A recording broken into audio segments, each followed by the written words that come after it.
Hello दोस्तों, unique educator channel पर आपका फिर से स्वागत है। आज हम लोग भौतिक विज्ञान अध्याय 1 के भाग तीसरे के बारे में बात करेंगे। जैसा कि मैंने पिछले वीडियो में आपको बताया था कि हम लोग कूलाम का नियम पढ़ेंगे, तो आज हम लोग कूलाम के नियम के विषय में बात करेंगे, जो कि हमारे परीक्षा के दृष्टिकोण से काफी महत्वपूर्ण है। चलिए अब हम लोग इसके बारे में बात कर लेते हैं कि आखिर कूलाम का नियम है क्या। देखेंगे, ये कूलाम का नियम 1785 ईस्वी में फ्रांस के भौतिक शास्त्री जिनका नाम था चार्ल्स डी कूलाम, 1785 ईस्वी में फ्रांस के भौतिक शास्त्री चार्ल्स डी कूलाम ने दो स्थिर बिंदु आवेशों के बीच लगने वाले बल से संबंधित दो नियम दिया था। और ये आखिर नियम कौन कौन थे? कैसे आवेशों के बीच? दो स्थिर बिंदु आवेशों के बीच लगने वाले बल से संबंधित नियम दिया था। तो आखिर जान लेते हैं ये दो नियम कौन कौन से थे। तो सबसे प्रथम नियम हम लोगों का जो था वह नियम था दो समान आवेशों के बीच विकर्षण तथा दो असमान आवेशों के बीच आकर्षण होता है। यानी कि दो समान आवेशों के बीच क्या होता है जी? तो दो समान आवेशों के बीच आपका विकर्षण होता है, विकर्षण होता है। तथा एक और इसमें बात बताए थे कि दो असमान आवेशों के बीच आकर्षण होता है। तो ये आपका प्रथम नियम था, जो कि हमारे परीक्षा के दृष्टिकोण से उतना खास महत्वपूर्ण नहीं है। अब हम लोग बात करेंगे इसके दूसरे नियम का, जो कि दूसरा नियम ही हमारे लिए काफी इंपॉर्टेंट है। तो आइए देखते हैं दूसरा नियम। देखेंगे इस नियम को अच्छी तरीके से आप लोग समझने का प्रयास करेंगे और मैं आपको एकदम धीरे धीरे बताने का प्रयास करूंगा, जिससे कि आपको अच्छे ढंग से समझ में आ सके। अगर कहीं परेशानी होगा आपको तो कमेंट जरूर करेंगे, कमेंट में बताएंगे आपको, निश्चित रूप से आपकी समस्या का समाधान हम करेंगे। तो आइए देखते हैं दूसरे नियम के बारे में कि आखिर इनका दूसरा नियम क्या था। देखिएगा, दूसरा नियम था कि दो स्थिर बिंदु आवेशों के बीच लगने वाला आकर्षण या विकर्षण बल उन दोनों आवेशों के गुणनफल के समानुपाती होता है। क्या होता है? फिर से एक बार सुन लेंगे। दो स्थिर बिंदु आवेशों के बीच लगने वाला आकर्षण या विकर्षण बल उन दोनों आवेशों के गुणनफल के समानुपाती होता है। इस चीज को समझने के लिए सबसे पहले मैं आपको एक फिगर बना देता हूं, फिगर से आपका क्लियर होते चलेगा। देखेंगे तो सबसे पहले यहाँ एक हम बिंदु ले लेते हैं जिस पे मान लेते हैं कि Q चार्ज है, और यहाँ भी हमने एक बिंदु ले लिया जिस पे हम मान लेते हैं कि इस पे भी Q चार्ज है। अब इसको दोनों पे Q है तो इसको हम एक को Q1 कर लेते हैं, दूसरे को Q2 कर लेते हैं। अब देखते हैं इनके बीच की दूरी, तो इनकी बीच की दूरी को मान लेते हैं, इनकी बीच की दूरी को मान लेते हैं कि इनकी बीच की दूरी R है। अब दो चीज इसमें बात करेंगे हम लोग, एक आकर्षण बल और विकर्षण बल। तो देखिए, दो आवेशों के बीच आकर्षण होगा इधर, तो जब आकर्षण होगा तो इनको हम इस तरह के तीर से दिखा लेते हैं F, और दो आवेश से विकर्षण होगा तो इनको बाहर की तरफ से दिखा लेते हैं हम लोग F। यानी कि इनके बीच जो लगने वाला बल होगा, एक बार आकर्षण और एक बार विकर्षण होगा। और ये पूरा सिस्टम अगर मान के चलते हैं कि पूरा सिस्टम इस तरह का आपका दो बिंदु आवेशों का है, और ये आवेश जो है किसी माध्यम में रखे गए होंगे, तो इस माध्यम को हम लोग मान लेते हैं एप्सिलॉन। इसका नाम क्या है जी? एप्सिलॉन। चलिए देखते हैं हम लोग। अब हम लोग बात करते हैं अपने नियम का और इस नियम में क्या कहा गया था। देखेंगे फिर से सुनेंगे। दो स्थिर बिंदु आवेशों के बीच लगने वाला आकर्षण या विकर्षण बल उन दोनों आवेशों के गुणनफल के समानुपाती होता है। फिर से देखेंगे हम क्या लिख रहे हैं कि आवेशों के बीच, दो आवेशों के बीच लगने वाला बल इन दोनों आवेशों के गुणनफल के समानुपाती होता है। यानी कि Q1 इंटू Q2 के गुणनफल के समानुपाती होता है क्या, F। तो ये हमारा इक्वेशन फर्स्ट होगा। अब बात कर लेते हैं कि इसमें और कुछ भी कही गई है, यानी कि और क्या है दूसरा, यानी किसी दूसरी नियम में ही अभी और भी बातें हैं। प्रथम क्या हो गया कि बल जो है दो आवेशों के बीच के गुणनफल के समानुपाती होता है तथा बीच के दूरी के वर्ग के व्युत्क्रमानुपाती होता है। यानी कि F व्युत्क्रमानुपाती R², इसको व्युत्क्रमानुपाती पढ़ते हैं, F व्युत्क्रमानुपाती R², इक्वेशन सेकंड। और इसका तीसरा भी एक और भी कंडीशन है कि ये किसी ना किसी माध्यम में रखा गया होगा। तो किसी ना किसी जब माध्यम में रखा गया होगा तो माध्यम के साथ इनका समीकरण बनता है। माध्यम के साथ क्या समीकरण बनता है, तो इन दोनों आवेशों के जो बीच वाली बात थी तो हम बल पढ़े, और ये जो बल था आवेशों के बीच समानुपाती था, दूरी के साथ व्युत्क्रमानुपाती था, और माध्यम के साथ भी व्युत्क्रमानुपाती होता है। तो माध्यम आपको क्या माने हैं हम लोग, एप्सिलॉन माने हैं। यानी कि यह जो F होगा F व्युत्क्रमानुपाती एप्सिलॉन। और इस तरह से आपका इक्वेशन ये थर्ड मिलता है हम लोगों को। अब इसको हम लोग कैलकुलेट करेंगे और यही कैलकुलेशन ही हमारे एग्जाम के लिए महत्वपूर्ण है, तो इसे आप ध्यान से समझेंगे। देखिए यहां से एक हम लोग रूल इस्तेमाल करते हैं,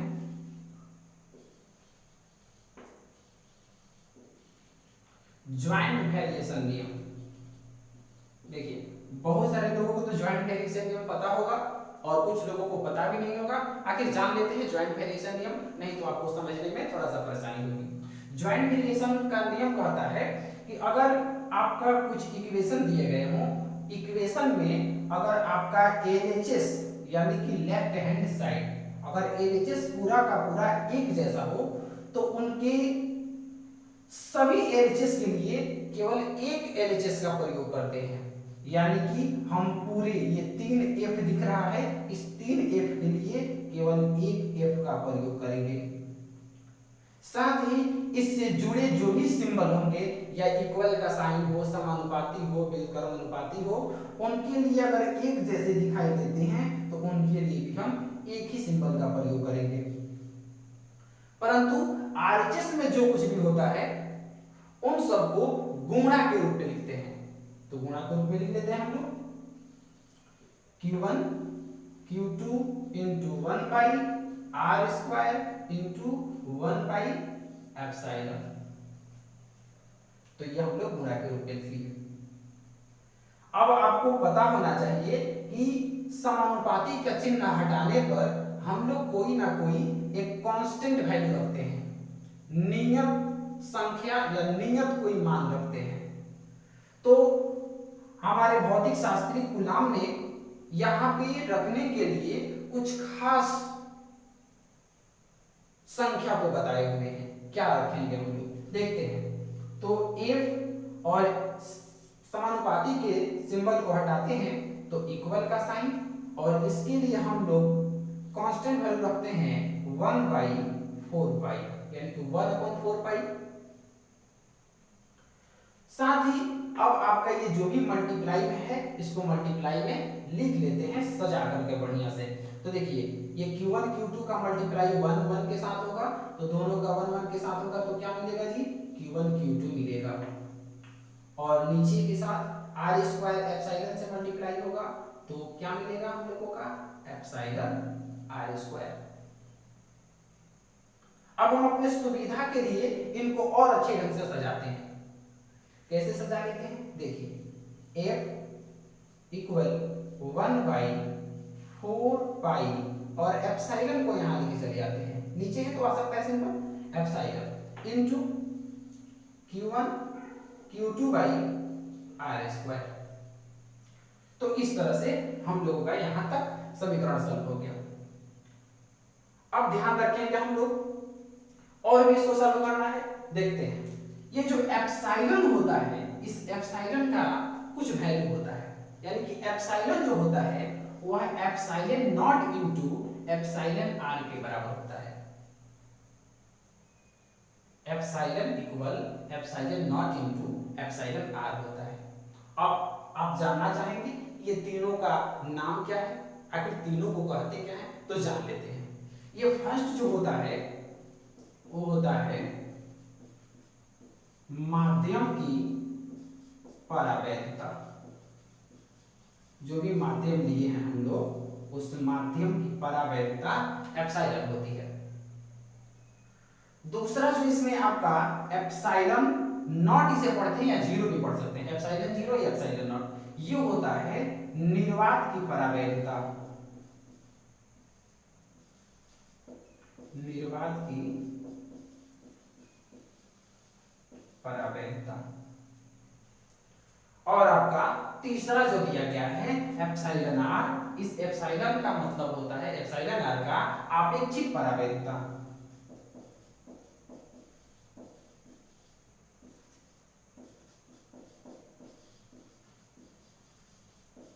आपेक्षिक परावैधता।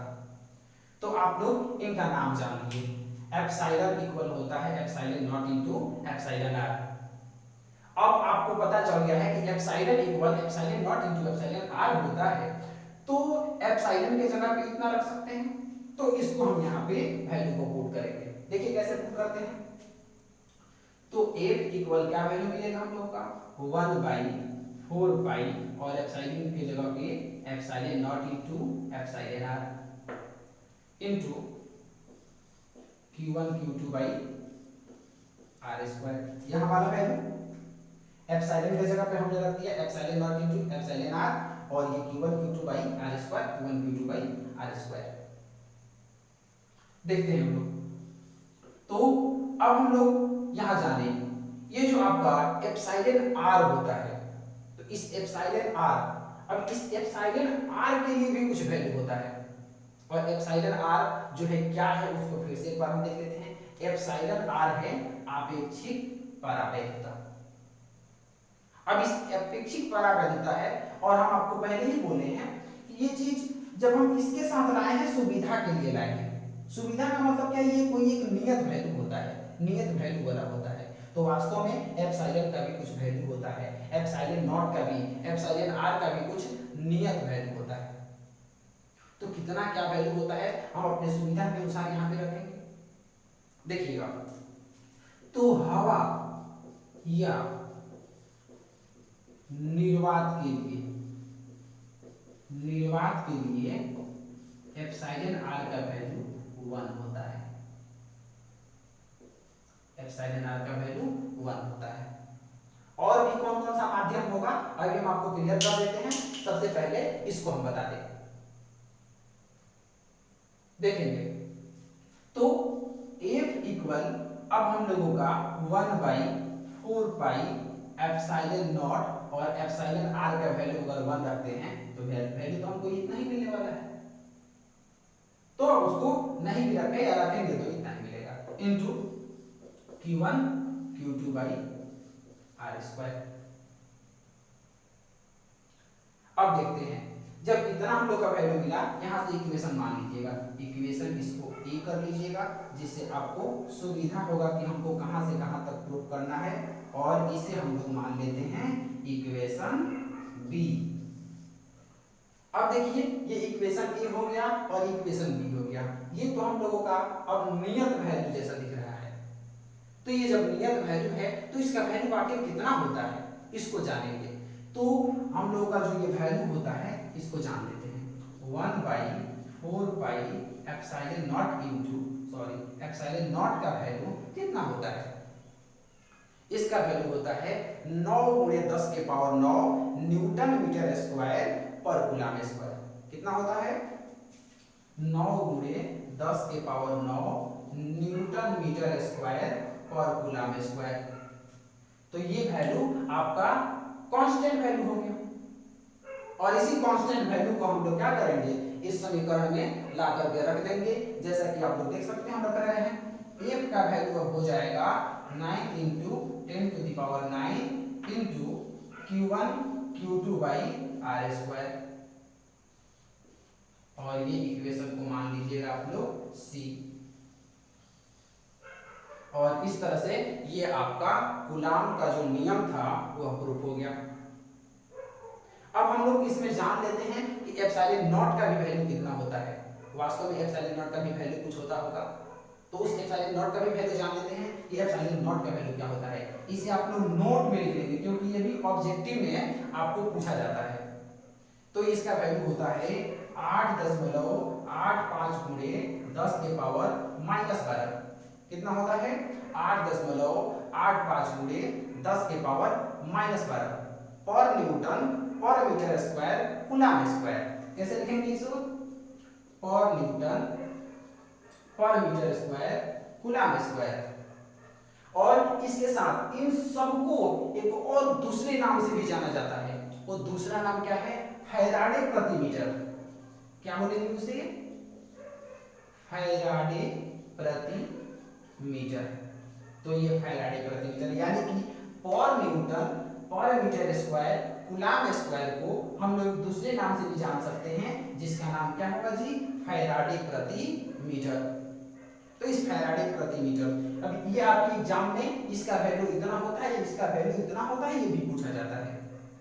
हम आपको बोले थे कि नोट में इसे आप नोट कीजिएगा। और एक बात, एप्सिलॉन नॉट का वैल्यू या एप्सिलॉन आर का वैल्यू तो हम लोग जाने। एप्सिलॉन नॉट का तो यहाँ जान लिए, एप्सिलॉन आर का और भी माध्यमों के लिए जान लेते हैं। जैसे कि हवा के लिए हम लोग जान लिए एप्सिलॉन आर का वैल्यू 1 होता है। अब आप लोग जान लेते हैं मोम के लिए। मोम के लिए एप्सिलॉन आर का वैल्यू कितना होता है जी? 3 होता है। मोम के लिए कितना होता है? 3। कांच के लिए कितना होता है? तो कांच के लिए भी जान लेते हैं। कांच के लिए होता है एप्सिलॉन आर का वैल्यू 4। और पानी के लिए भी जान लेते हैं। तो पानी के लिए वैल्यू एप्सिलॉन आर का होता है 80 या 80 रखते हैं या 81 रखते हैं।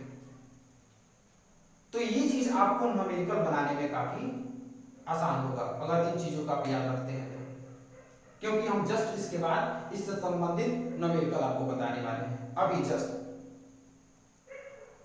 तो सबसे पहले हम लोग एक इससे संबंधित पहले न्यूमेरिकल ही जान लेते हैं। ये आपका कूलम का नियम पूरा का पूरा सिद्ध हो गया।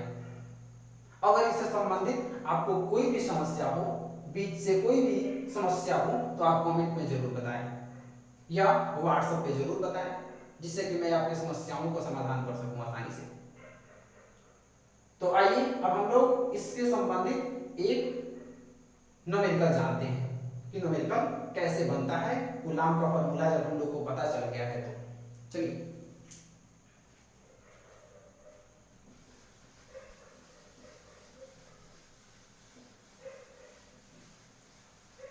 एक सवाल नोट कर लेंगे।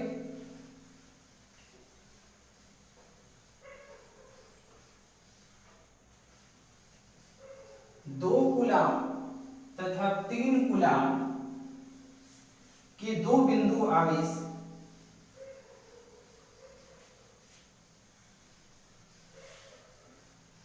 दो बिंदु आवेश 5 मीटर की दूरी पर स्थित हो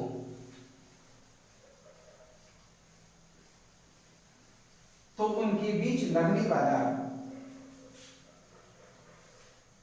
कूलम बल निकालें। जब आवेश हवा के माध्यम में हो। चलिए ध्यान रखते हैं हम लोग किसके कैसे बनाएंगे।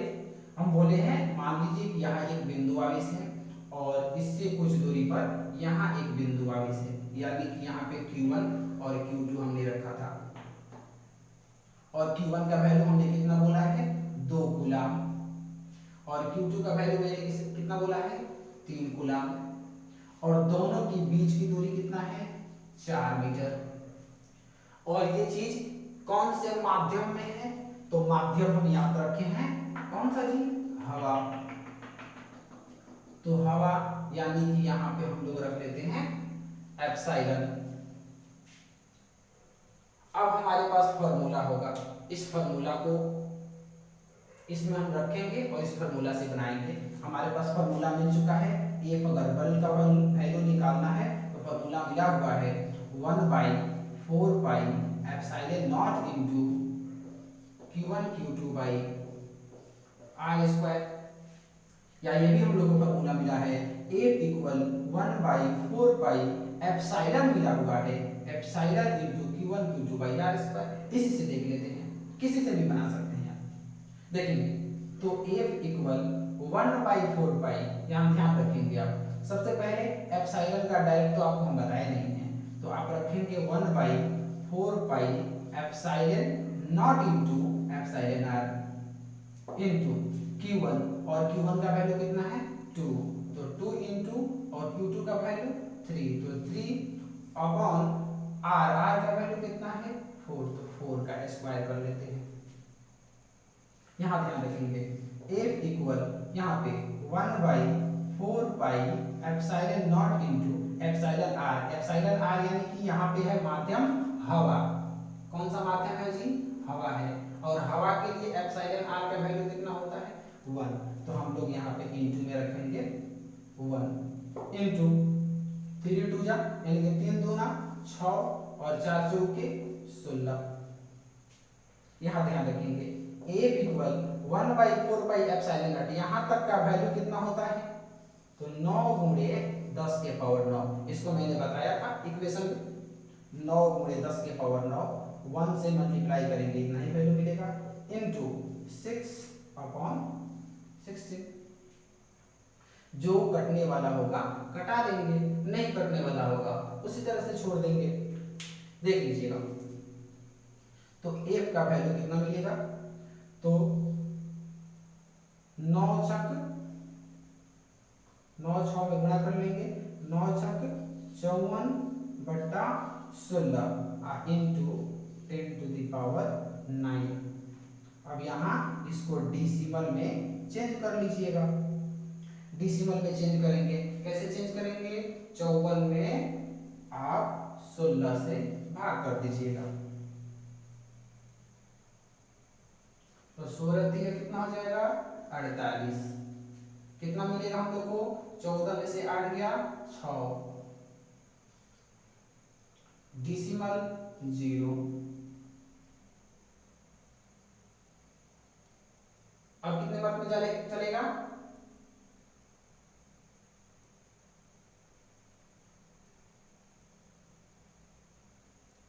बताइए।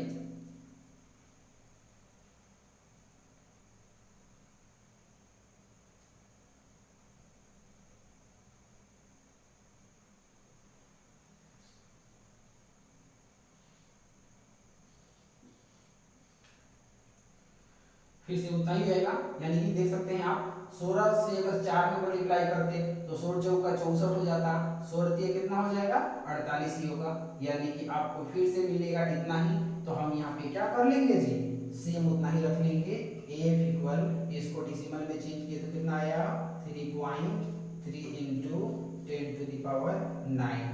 और आपका ये बल है, तो बल किस फॉर्म में चेंज होता है, बल का मात्रक क्या होता है तो न्यूटन होता है। और इस तरह से आपका सवाल बन गया। तो ये तो आपका था केवल हवा वाला माध्यम में। अगर इसी से संबंधित अगर आपको कोई दूसरा सवाल जानना है तो आइए हम दूसरा सवाल भी इसको बता देते हैं ये कैसे बनेगा। देख लीजिए, दूसरे सवाल के बारे में भी हम जिक्र कर लेते हैं। मान लीजिए एक और सवाल, और सवाल के लिए क्या है, दो बिंदु आवेश Q1 Q2 और Q1 का वैल्यू Q2 का वैल्यू कितना क्या है, ज्यादा हार्ड नहीं, इससे संबंधित कुछ हम रख लेते हैं, जैसे कि मान लीजिए 2 कूलम है और ये आपका 4 कूलम है और ये कितने दूरी पे रखे गए हैं, तो इसे 3 मीटर की दूरी पर रखे हैं हम लोग, 3 मीटर की दूरी पे रखे हैं। और मान लीजिए कि यहाँ पे एप्सिलॉन है ये माध्यम और हमको कौन कौन से माध्यम में निकालना है, तो फर्स्ट कंडीशन में एक तो हवा में निकाल लीजिए, दूसरा आप मोम में भी निकाल लीजिए, हम दूसरे माध्यम में भी एक बता देते हैं आपको, या जल में, कांच में, किसी में भी निकाल सकते हैं। एक तरीका देख लीजिए आप कि कैसे बनेगा, उसके बाद उससे बनाते रहेंगे। चलिए देखते हैं, सबसे पहले हवा का निकाल लेते हैं, तो हम F निकालेंगे, F इक्वल वैल्यू, यानी कि सबसे पहले हमको क्या चाहिए formula, 1/4 epsilon into Q1 Q2 r square. तो F इक्वल 1/4 और एप्सिलॉन का वैल्यू कितना होता है, epsilon not into epsilon r, और इनटू इसका वैल्यू रख लेंगे, Q1 का वैल्यू 2 कूलम और Q2 का वैल्यू 4 कूलम और r का वैल्यू 3, तो 3 का स्क्वायर कर लेंगे, तो F का वैल्यू, और यहाँ लिखेंगे 1/4 epsilon not into epsilon r का वैल्यू हवा के लिए, क्योंकि हम ये हवा वाला निकाल रहे हैं, तो कितना वैल्यू होगा 1 इनटू ये कितना होगा 4 दूना 8 बट्टा में कितना होगा 9, और ध्यान रखेंगे F बराबर, और इसका वैल्यू कितना होता है, तो 9 गुणे 10 के पावर 9 और 1 से मल्टीप्लाई करेंगे इतना ही होगा, और इनटू 8 बट्टा में 9, तो यहाँ 9 से 9 कट जाएगा, तो केवल हम लोग कितना मिलेगा, एक बराबर में 8 गुणे 10 के पावर 9 न्यूटन, ये हम लोगों का आंसर हो जाएगा। तो ये था आपका केवल हवा के लिए। अगर हमें मोम का जानना है तो मोम के लिए कितना होगा, चलिए उसको भी जानते हैं। यहाँ मोम वाला चीज हम बता देते हैं कि मोम वाला कितना होगा, तो शायद सबसे पहले आपको मोम वाला याद रखना पड़ेगा कि एप्सिलॉन r का वैल्यू कितना होता है, तभी जाकर के बनेगा। मोम का, कांच का, आपका पानी का याद रखेंगे तभी बनेगा। देखिए, तो उसके लिए फॉर्मूला आप वही रखेंगे, F equal 1/4 epsilon into Q1 Q2 r square.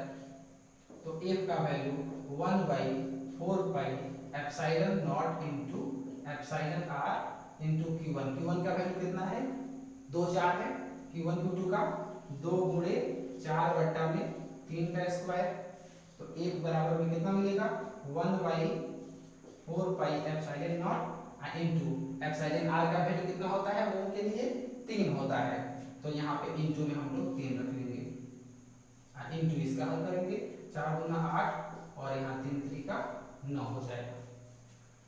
अब देखते हैं F का वैल्यू, ये कितना वैल्यू होता है, तो 9 गुणे 10 के पावर 9 और बट्टा में कितना है, तो 3 है, और इनटू 8 बट्टा में 9, तो ये 9 से 9 कैंसिल हो जाएगा, तो F बराबर में कितना बचा हम लोगों को, कितना मिला, F बराबर में मिला 1/3 इंटू 10⁹। चाहे तो आप इसे डेसिमल में चेंज कर सकते हैं, डेसिमल में चेंज करने के लिए भी आपको पता है, यहाँ 1 में ऊपर वाला में नीचे वाले से भाग देंगे, यहाँ भाग नहीं लगता है तो हम यहाँ डेसिमल वैल्यू ले देते हैं, तो ये 10 हो जाएगा, 3 3 जा 9, 1 आएगा, फिर यहाँ 0 बैठा लेंगे, 3 3 जा 9, यानी कि क्या मिलेगा हम लोग को value, F equal 0.33 into 10⁹ Newton, ये आंसर हो जाएगा हम लोगों का।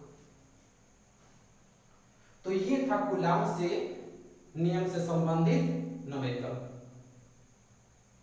अब कूलॉम से संबंधित बातें क्या पूछी जाती है हम लोग के एग्जाम में, उसको भी जानेंगे। तो कूलॉम से संबंधित बात होता है कूलॉम के नियम का महत्व या कूलॉम के नियम की सीमाएं। सवाल कैसे आता है कि कूलॉम के नियम के महत्व को लिखें या कूलॉम की सीमाएं लिखें।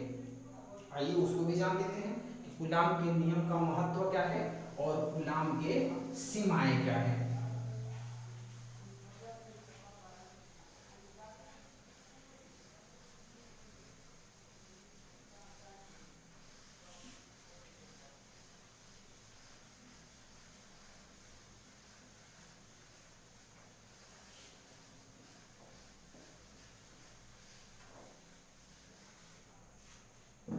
देखेंगे तो सबसे पहले हम लोग इस हेडिंग को लिखेंगे। हेडिंग लिख लीजिएगा, कूलाम के नियम का महत्व।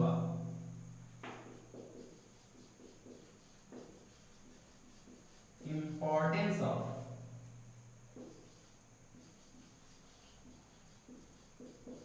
Coulombs law. या इसको दूसरे तरीका से क्या क्वेश्चन पूछा जाता है, कूलाम के नियम की सीमाएं। क्या होगा उसे, क्या बोलेंगे, कूलाम के नियम की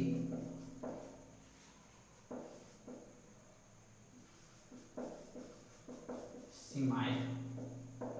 देखिए तो यानी कि लिमिटेशन ऑफ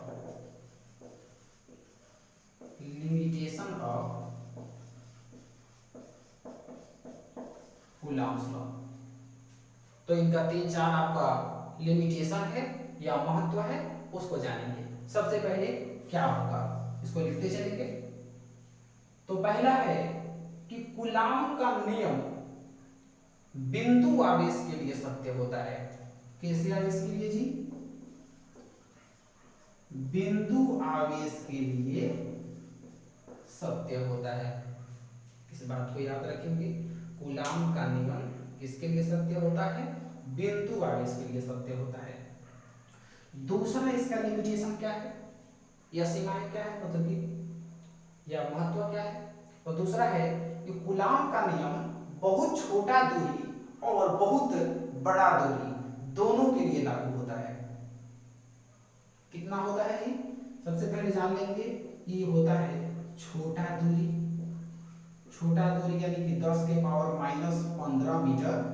और बड़ी दूरी, तो बड़ी दूरी के लिए कितना होता है, तो ये इन्फिनिटी होता है, अनंत होता है, दोनों के लिए लागू होता है। तीसरा क्या है कि यह स्थिर आवेश के लिए लागू होता है, यानी कि स्थिर आवेश के लिए सत्य होता है। इसके बाद चौथा क्या है, तो 4 नंबर है कि कूलाम का नियम जो है वंडर वाल एक अट्रैक्शन फोर्स है, वंडर वाल नियम का पालन करता है। कौन से नियम का, वंडर वाल नियम कह सकते हैं या बल कह सकते हैं। तो वंडर वाल नियम या बल का पालन करता है।